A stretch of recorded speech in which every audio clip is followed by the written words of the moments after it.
Hi, this is Caroline Corneau, working as a project manager for CEF.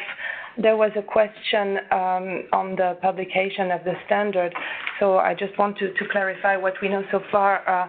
So we have no official date of publication for the reference to the standard in the official journal. That is an administrative process that is taking some time to take place, and our colleagues in DG GROW are handling this aspect of things. They're in charge of the policy. So, of course, as soon as we have an official date for that publication, we will let you know. What we do know, a couple of different milestones that you can use are the following. So, as Martin was explaining, CEN has already published and is still publishing different documents, technical documentation, and these should all be available by the end of October. So in terms of technical documentation, that is the foreseen timeline. In terms now of kind of the timeline that is set in the directive, there are two aspects. The first one is really the legal one for the transposition at national level, and that is a fixed date of 27 November 2018. So that means the transposition has to happen by that date. And in terms now of the implementation itself and the compliance with the directive, that is the date that is not fixed yet and depends on this publication of the reference to the standard in the official journal. And therefore, when this reference is published, then we have the 18-month delay time for implementation. So that is roughly the three time-wise milestones for invoicing.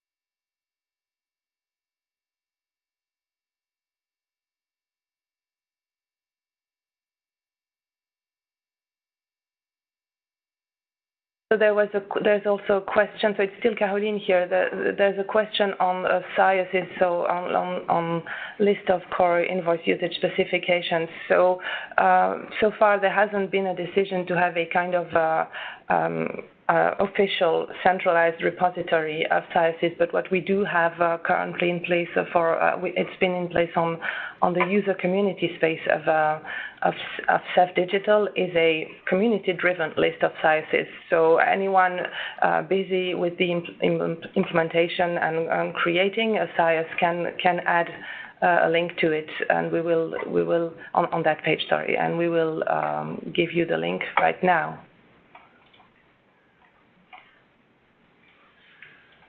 Okay, I have a question. This is Jerry Dimitriou from University of Piraeus.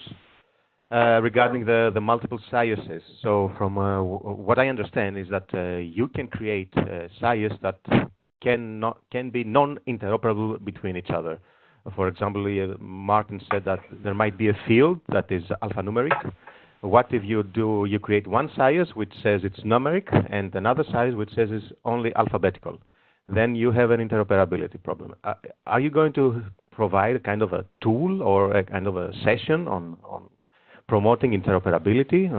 How is this going to work between different CEFs? Any plans? Yeah, thank you, Jerry. Before I go into any answering of that question, I also saw that we got a question from Helena asking if a member state implements a CEF that is compliant to the standard, does that mean that they can reject an invoice that follows the European norm, only with the reason that they are not, it's not following the CEF? So I find these questions similar, Jerry. I cannot answer from a legal perspective here, but I can answer from looking at the specifications. And if you just look at the specifications, what it means to be compliant to the semantic data model, it is that you support the standard itself in full, in general, or a CEF. And this "or" is the key word here. So you can choose to implement the CEF only. That's if you look at the standard. I don't want to go into the legality of that, of of the usage of that phrase in the standard, but that's how it is now. And also we see on the link that Ines put on in the chat of those SIASes under development currently, that definitely, Jari, you're correct that there is a risk of interoperability issues if you implement just one SIAS. There's no guarantee at all that your invoices would be compliant with another SIAS. So this is an area that needs to be followed very, very closely, so that we're not ending up with uninteroperable solutions. One thing that should be in this, it's easy to just find problems around this, but at the same time, we're now looking at the same semantic data model in Europe, which is a great achievement to start with. We shouldn't forget that. But it's true that the SIAS concept may result in interoperability issues. Anyway, yeah.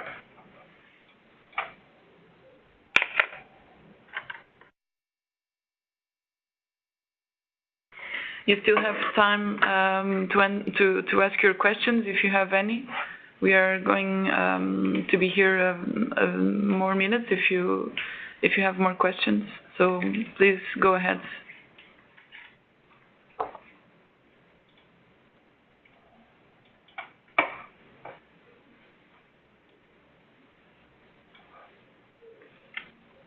So as mentioned before by Christian, so we will have the next webinar on the e-delivery infrastructure on the 2nd of October. So you can also already register to that webinar. You will receive information about how to register and also the presentation that we had today via email, just to let you know.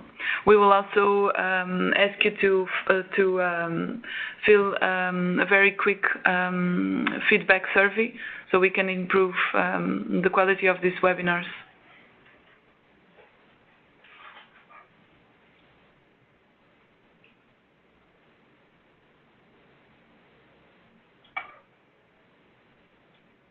Hi. Can I ask one question? Then at least I'm from Romania. If it is possible, I just wanted to know if this SIAS needs to be actual legislation, national legislation, or and when they are going to be actually published. After they are published nationally, they are put there in your list, or what's the process? At this stage, there is no official process, so this list that we have is really community-driven, so it's up for everyone involved in the process of creating or working on a SIAS in general to put it out there for everyone else involved to know that they're there. There's no official process taking place at the moment. And from the standards perspective, it doesn't say who. It says that a SIAS should be documented who governs it, produced it, but it doesn't say that it has to be national or that it has to come from a public entity. It can be essentially it's not defined who can create a SIAS. So essentially, anybody can do it.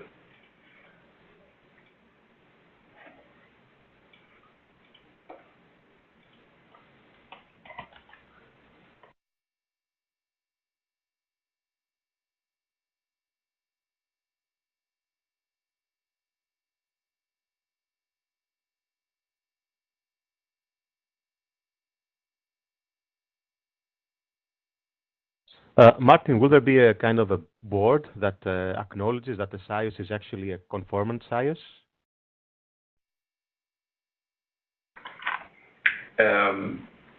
No, not that I'm aware of. The European standard has the rules of how a SIAS should be defined, so what you're allowed to do, but there's no like certification procedure or anything like that. What I've heard of, at least. I don't know if... No, I can't say anything more than that. Yeah.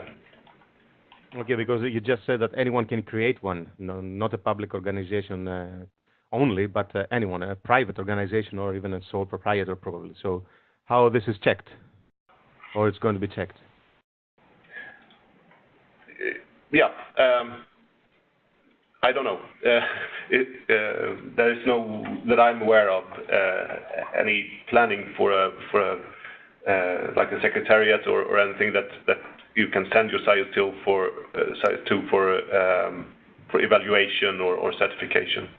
So it's I guess if a SIAS is non-compliant, it will be become obvious when it's start being used, because you will find that instances for this SIAS are not compliant to the norm itself. So it's not, if it's not a true subset, then you have a problem, and that probably will become evident as soon as you start using the SIAS. Is there a checking point or some way to check it, to vet it, once you finish the SIAS? I think that question was close to Jerry's. There's no, that I'm aware of, way of technically checking a SIAS to see if it's compliant, other than just reading it and thinking and coming to a conclusion. But there's no group doing that. Also, the formality of how a SIAS should be documented is not specified either. So there is no specific format or like methodology defining the structure of the SIAS. So there's no way of automatically validating the restrictions that the SIAS contains. It could be written in any language, and in a non-formal evaluatable language. But regarding to validate whether or not an invoice instance is following the European norm, the technical committee, TC434, has developed schematron rules. They are not published yet, and there are, to my knowledge, some unclarity related to the copyright of these, because these are XML files, and it's not a typical publication from CEN. So exactly how these will be distributed is currently, to me, unclear. But the idea is that there will be schematron rules that anybody can use in their validation for instances. And by that way, you could find if an instance is not following the rules of the standard.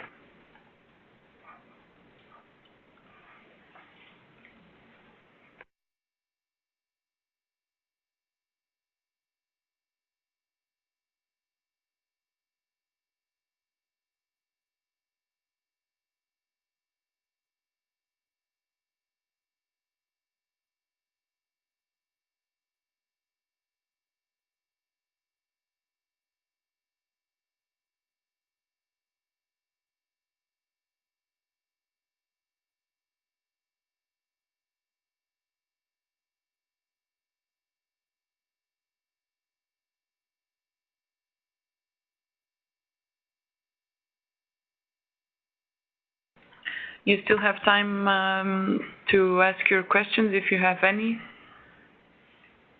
We have 20 more minutes until the end of the webinar, so please feel free.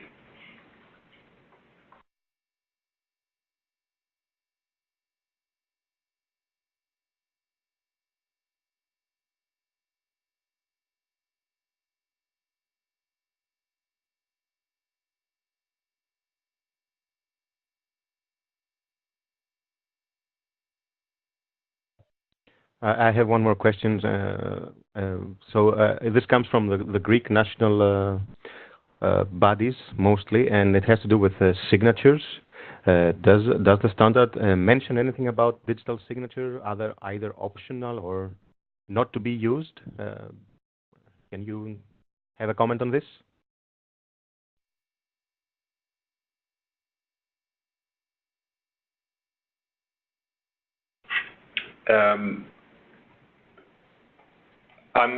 The standard itself doesn't say anything about signatures. The guideline on transmissions, I think, is addressing the question, but not giving any specific directions on if it's allowed or not allowed and so on. Also, the directive itself is mentioning digital signatures in the whereas clauses. I don't remember exactly by heart now what it's. I think it says that the standard should not require or forbid, more or less. I can look it up if you give me a few minutes. No. The main question here is that how do I identify either the receiver or the seller? So, is it possible for the national body to state that I can only receive an invoice, a compliant core invoice, through a specific channel? Can the national body further restrict the way it receives the invoices? Or once it receives either, let's say, by email, then they must accept it? Okay, yeah, I think that is a good point. I think, as I understand it, the public entity can prescribe how they receive electronic invoices. So it's not that they have to stand ready for receiving invoices by email, by FTP, by USB pins, using the postal services, and any way of receiving digital files. So that is not a requirement that comes from the directive, as I understand it. So, and I know that several countries in their implementations will prescribe specific means of the transportation of the invoice itself. One last question is regarding the attachments. Do you have specific, well, you do provide the possibility to have certain attachments next to the XML. But do you need to make from the very beginning that possibility available, or is it up to the authority to decide whether or not they would accept also attachments to the invoice?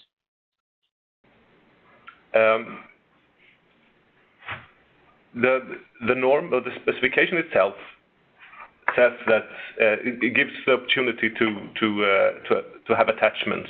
There's a possibility to have binary files, and there's a list of file types that is supported.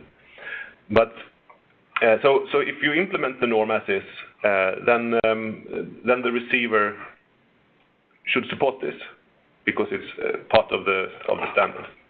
The only way that I see that you can claim compliance to the standard and not support attachments is by creating a CEF, which restricts the use of attachments, saying that they should not be used.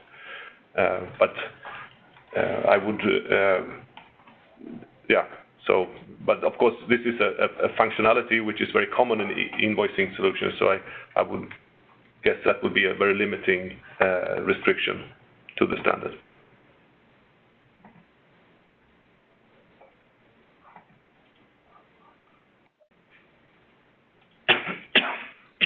Yes, thank you very much, everybody, for the questions so far. As I highlighted in the beginning of the webinar, it's also possible for you to, of course, have on-site implementation workshop on some of these technical points here, where you'll be able to engage with both me and Martin. We already had discussions with some of the member states, but for instance, with both Greece, you, Jerry, and Dorina from Romania, we know that this is highly needed. So if you have any way of contacting us, you can apply for these implementation workshops through the link that was just posted here. And then it is an option for us to go there and try to tailor a workshop in accordance to the needs and also to the service provider, solution providers in your region or member state. So this is just a comment.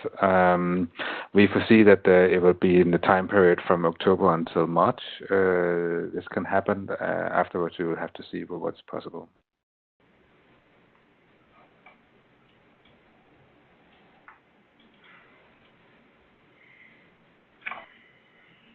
Thank you, Christian. So we still have a few more minutes if you have any more questions.